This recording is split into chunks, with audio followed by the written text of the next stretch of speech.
네, 안녕하세요 여러분. 반갑습니다. 박프로입니다. 오늘 명신산업이 15%가량 급등을 했어요. 네.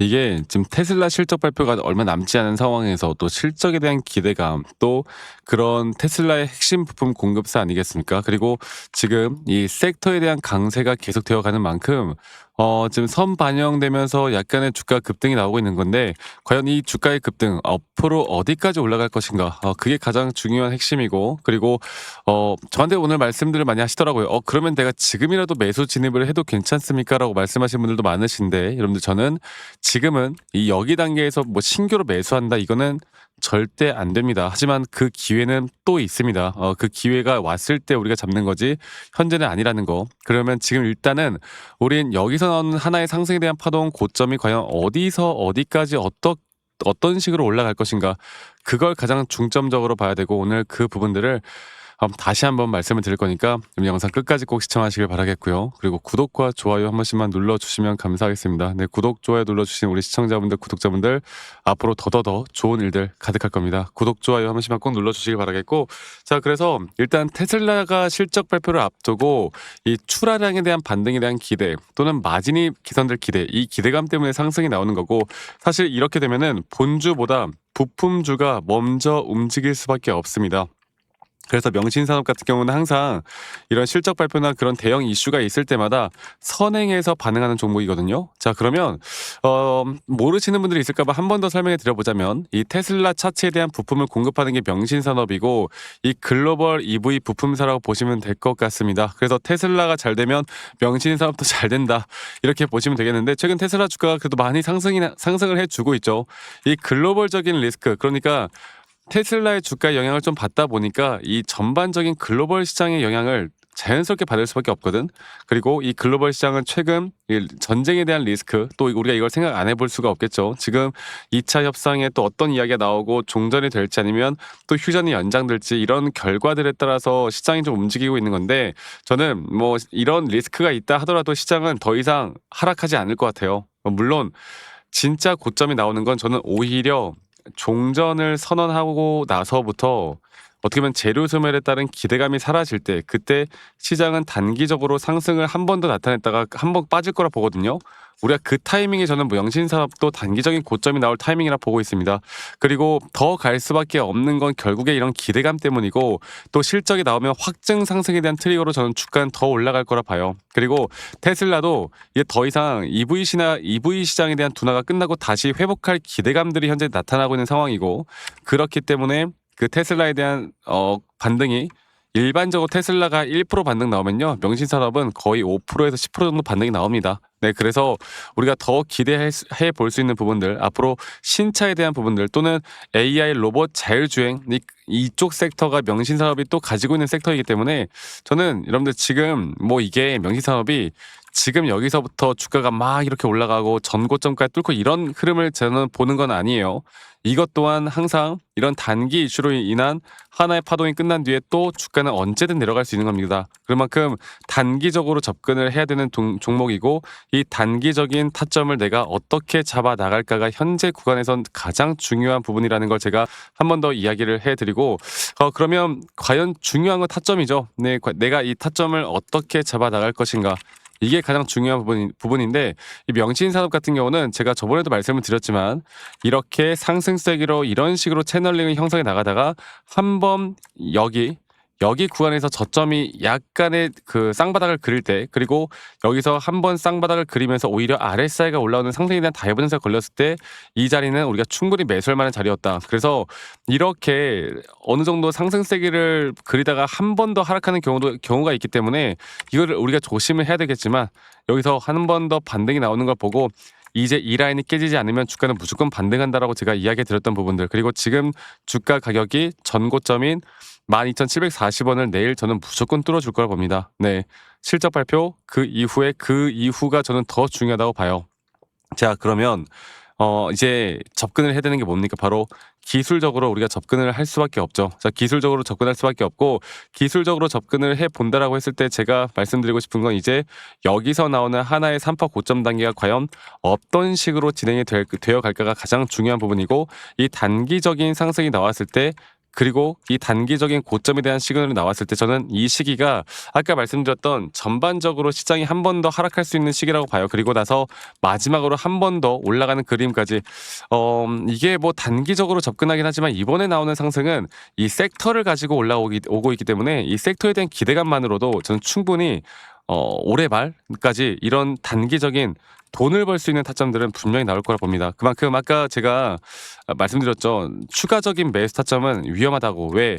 이게 아무리 주가가 더 올라간다 한들 이런 조정 구간이 항상 또 발생할 수밖에 없는 거고, 확실한 조정 구간이 나오는 이 저점 단계에서 오히려 다시 한번 매수를 하는 게 낫지, 이런 추격 매수에 대한 습관은 버리셔야 돼요. 아시겠죠? 자, 그리고 앞으로 저는 기술적으로 또 여러분들과 확실한 타점들을, 명신산업에 대한 확실한 타점들을 저희 구독자방에서 또 문자로도 알려드릴 예정이고요. 저희 구독자방에 아직 참여하지 못하신 분들, 저와 함께하고 앞으로 이런 대응들을 저와 함께 하고 싶으신 분들은 이 밑에 있는 번호로 저에게 명신산업의 앞에 두 글자 명신이라고만 저에게 문자 한 통 남기시면 되겠습니다. 아시겠죠? 명신산업의 명신이라고 문자 한 통 남기시면 되겠고, 남기신 분들 제가 한 분도 빠짐없이 다 소중하게 저장을 좀 해놓은 다음에 제가 저희 구독자방에서도 다 안내를 해드릴 거지만, 정말 중요한 타점들이 나올 때는 제가 저희 구독자분들, 가족분들을 위해서 제가 다이렉트로 제가 문자로 안내를 해드릴 예정이니까요. 많이들 또 참여하세요. 그리고 지금과 같이 시장이 한번 급등이 나올 때 다들 주가가 하락을 해도 이게 걱정인데, 주가가 지금처럼 상승을 해도 사람들이 이제 스트레스를 받을 수밖에 없어. 상승을 해도. 왜? 이게 어디까지 올라갈까에 대한 이제 고민이 상당히 많거든. 그래서 이런 고점을 놓치시는 분들이 많아요. 저도 마찬가지로 정말 주식을 못하던 초보 시절에 뭐 남들 말만 듣고 막 투자하고 남들 말만 듣고서 막 매매하고 이러다가 정말 많은 손실을 봤거든요. 근데 제가 이런 것들을 극복할 수 있었던 건 항상 먼저 시장을 공부했었고요. 두 번째로 나만의 기준과 원칙을 지키고 나서부터 저는 분명 달라지기 시작을 했어요. 앞으로 여러분들과 다 같이 이런 중요한 타점들을 내가 어떻게 잡아 나갈지에 대해서 여러분들과 같이 만들어 나갈 예정이니까 이 부분들 꼭 기억해 주시길 바라겠습니다. 아시겠죠, 여러분들? 저는 지금이 가장 중요한 시기라 보고 있고, 지금 우리가 어떻게 어떤 식으로 어떤 대응들을 해 나갈지가 가장 중요하다 보고 있기 때문에 이 부분들만 잘 기억하시고 함께 해 나간다고 하면 우리 좋은 결과 분명히 나타날 수 있다는 점 여러분들 꼭 기억해 주시길 바랄게요. 아시겠죠? 그리고 말씀드렸던 것처럼 단기적인 타점에 대한 대응들, 또 이런 대응들을 할 줄 알아야 우리가 수익을 더 극대화할 수 있는 거고, 이런 대응들이 어렵죠. 어렵지만 해내야 합니다. 그리고 그 부분들을 제가 함께 같이 도움을 드릴 거니까 명신이라고 문자 남기시는 거 잊지 마시고 많이 꼭 참여하시길 바라겠고, 그리고 한 가지 더 좀 이야기 드리고 싶은 거는 그런 겁니다.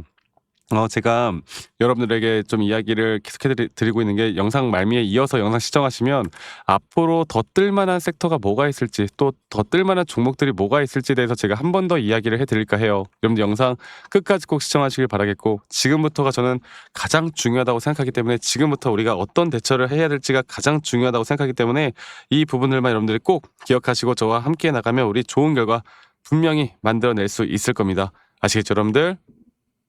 네. 영상을 또 끝까지 시청해 주신 우리 시청자분들, 구독자분들, 또 저희 구독자방에 계신 분들, 제가 여러분들에게 정말 앞으로 현재 이 AI 시대에서 아직 저는 AI 시대가 끝나지 않았다 보고 있고, 그리고 이미 또 많이 올라온 종목들도 있고, 또 우리가 집중을 해야 되는 종목들도 있겠지만, 앞으로 우리가 또 더 주목을 해야 될 종목이 과연 무엇일까에 대해서 오늘 설명을 해드려 보도록 하겠습니다. 영상 끝까지 꼭 시청하시길 바라겠고요. 어쩌면 이 타점에 대한 대응들도 중요하겠지만, 앞으로 우리가 또 잡을 만한 종목이 뭐가 있을까에 대해서 알아가는 것도 저는 너무나 중요하다 생각하기 때문에 끝까지 꼭 시청하시길 바라겠고, 자, 이제 AI 시장, 뭐 여러 가지 전쟁에 대한 이슈도 있었고 여러 가지가 있었지만, 과연 AI 시장에서 앞으로 돈이 어디로 이동할지 여기에 대해서 정확하게 보이는 사람은 거의 없습니다. 뭐 최근 엔비디아도 그렇고 반도체도 그렇고 사실 더 갈 수 있다 하지만, 있다고 보지만, 하지만 이미 어느 정도 많이 올라왔던 건 사실이죠. 그러니까 이제부터 진짜 더 크게 상승이 나올 만한 종목들은 아직 안 오른 종목들 쪽으로 움직일 수밖에 없는 겁니다. 제가 오늘 그 부분들을 다시 한번 설명을 좀 해드릴 거고, 여러분들 영상 끝까지 꼭 시청하시길 바라겠습니다. 그러니까 이 대부분의 투자자들이 이미 오른 종목을 쫓아갈 수밖에 없다. 근데 시장은 1차 상승, 1차 상승, 그리고 그다음에 2차 확산, 그리고 마지막에 숨겨진 핵심이 터지는 이런 구조로 가는데, 현재 제가 바로 보고 있는 섹터와 종목은 바로 그 구간, 터지는 구간이라고 보시면 될 것 같아요. 그리고 AI 시장을 우리가 좀 크게 세 가지로 보면 반도체죠. 반도체. 두 번째로 서버 데이터 센터. 여기서 파생되는 섹터들이 정말 많고, 이 중에 뭐 또 인프라, 전력, ESS, 그리고 또 하나 뭡니까? 바로 로봇. 이렇게 제가 보고 있었는데, 자, 지금 제가 주목하고 있는 건 결국에 앞으로 AI를 돌리는 데 필요한 것. AI가 전기를 먹고 돌아가는 거. 그러니까 전기가 부족하면 AI가 멈출 수밖에 없는 거. 그런데 여기서도 이미 많은 에너지 쪽에 대한 전력 쪽 섹터들이 또 상승을 하고 있는 것도 사실입니다. 자, 그런데 저는 여기서 이제 어느 정도 아직 주목을 받지 못한 종목들 중에 저점 단계에서 가장 중요한 거, 기술적으로 매수에 대한 시그널이 확실하게 뜨고 확실하게 뜨고, 그리고 저점에서 더 크게 올라올 수밖에 없는 이 종목을 좀 들을까 해요. 그러니까 시장에서 제대로 반영이 안 된 단순 테마가 아닌 앞으로 장기적으로 더 올라갈 만한 테마인데도 불구하고 아직 저점 단계인, 제가 이거를 여러분들께 차트를 좀 보고 이야기해 드려 보자면, 제가 예전에 로봇 섹터 쪽에서 제가 정말 휴림 로봇이라는 종목을, 어떻게 보면 로봇 쪽이 이제 주목을 받기 시작할 때, 이때도 여기 자리입니다. 저희 여러분들께 또 구독자분들에게도 한번 종목을 드렸던 적이 있는데, 여기서 이 전저점이 깨지는 자리에서 오히려 RSI 저점이 너무나 명확하게 올라오는 상승에 대한 다이버전스, 그리고 이거 하나만 본 게 아닌 전반적인 추세를 봤을 때 이 전저점 라인에 대한 쌍바닥, 이 구간에서 이렇게 하락 추세로 떨어질 때 하락 추세에서 매집하는 패턴들이 있단 말이죠. 그리고 그러한 패턴들에서 확실한 매수 시그널이 나오는 자리에선 정확하게 저점을 찍고 난 뒤부터 주가는 미친 듯한 상승을 보여줍니다. 물론 우리가 단기적으로 대응을 좀 해 나가면서 제가 앞으로 여러분들과 이끌어 갈 거지만, 그 주가는 단기적인 대응과 함께 우리가 수익을 더 극대화할 수 있는 자리들이 나오는 거죠. 그리고 여러분들이 너무나 잘 알고 있는 하나오션도 마찬가지인데, 하나오션 같은 경우도 이전에 이 전저점 라인에서 마찬가지로, 여기 라인이죠. 마찬가지로 주가가 반등이 나오기 전에 한 번에 매수에 대한 확실한 저점 라인에 대한 부분들이 너무나 명확하게 나왔고, 그 뒤에 상승과 조정을 계속 반복해 나가면서 주가는 고점을 거의 10,000원대에서 얼마까지 올랐어요? 18만 원대까지 급등을 하죠. 그러니까 우리가 이 저점 하나만 잘 잡고 섹터 하나만 잘 잡으면 앞으로 상승과 조정들이 반복될 때 계속 이런 수익을 크게 나타낼 수밖에 없는, 그래서 섹터를 공부하는 것도 중요하고, 이 종목이 왜 더 중요한지는 시장의 분석과 기술적 분석이 같이 되어야 되는 겁니다. 그래서 상당히 중요한 포인트고, AI 테마는 이제 끝난 게 아니라 이제 막 시작되는 산업이라 보시면 되겠고, 그 중심은 바로 전력 쪽, 또 여기에서 아직 주목받지 못한 섹터들, 뭐 냉각도 있을 수 있을 것이고 그 외 나머지 여러 가지도 있겠지만, 제가 여러분들에게 앞으로 시장이 오를 만한 종목들에 대해서는 저희 구독자분들과 같이 계속 함께 할 거고, 어쩌면 이쪽 섹터에서 마지막 기회일 수 있습니다. 아시겠죠? 그래서 제가 저와 함께 이런 것들을 좀 같이 공유받고 싶다라고 하시는 분들은 제 밑에 있는 번호로 저에게 종목들 바로 알려드릴 거니까 선물이라고 저에게 문자만 한 통 남기시면 저희 구독자분들, 시청자분들 한 분도 빠짐없이 다 제가 안내를 해드릴 거고, 그 이후의 대응들까지도 제가 함께 같이 만들어 나갈 예정이니까, 저 박프로와 함께 뭐 차트에 대한 대응도 중요하겠지만 우리가 그 다음 스텝을 어떻게 밟아 나갈까가 저는 더 중요하다 생각하기 때문에, 이 부분들에 대해서 저희가 저희 구독자분들이면 한 분도 빠짐없이 다 공유를 해 나갈 예정이에요. 여러분들 꼭 기억하시길 바라겠고, 다시 한번 말씀드려 보자면 여러분들께 이런 선물을 드린다는 의미로 선물이라고 문자 한 통 남기시면 되겠습니다. 아시겠죠? 말씀드렸던 것처럼 이 섹터와 종목도 중요하지만, 그 종목들 중에서 이 매수에 대한 시그널이 확실하게 나왔는가 안 나왔는가, 이 저점 바닥에 대한 확실한 매수 구간들이 나왔는가, 이미 올라오지 않은 종목들 중에서 우리가 저점 바닥을 형성해 나가는 종목들을 알아가는 게 가장 중요하기 때문에, 이것만 여러분들 알고 이끌어가다 보면 우린 더 좋은 결과 만들어 나갈 수 있을 겁니다. 여러분들 이거 기억해 주시기 바라겠고요. 영상 끝까지 꼭 시청해 주셔서 감사하고 선물이라고 문자 남기시는 거 잊지 마시고 많이들 꼭 남겨주시기 바라겠고 제가 최대한 빠르게 답장해 드릴 거니까 많이들 꼭 참여하시길 바라겠고요. 저는 다음에 더 좋은 영상으로 또 인사드리도록 하겠습니다. 감사합니다. 박프로였습니다.